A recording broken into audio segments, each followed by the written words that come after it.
Le Texas serait-il anti-VE? Ce qui est cocasse parce qu'au final, Tesla, ils sont installés là-bas, donc ça la fout mal, quoi. Nouvelle loi du Texas pourrait rendre la possession d'un véhicule électrique plus cher.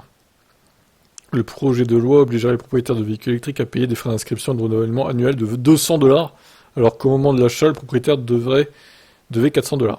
Les législateurs du Texas ont déclaré que les frais garantiraient que les propriétaires de véhicules électriques contribuent à l'entretien des autoroutes du Texas, qui provient principalement d'une taxe sur l'essence dans l'État. Quel scandale, putain.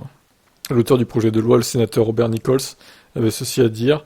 Chaque fois qu'un véhicule tout électrique prend la route et remplace une voiture à essence, le fonds des autoroutes de l'État perd de l'argent.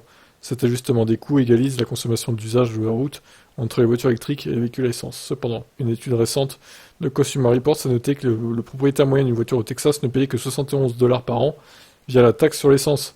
Même avec ces données, le forfait élevé sur les voitures électriques est la solution simple et rapide pour le Texas. Le projet de loi a été adopté à 145-0 à l'Assemblée législative de l'État du Texas et doit maintenant être signé par le gouverneur Abbott.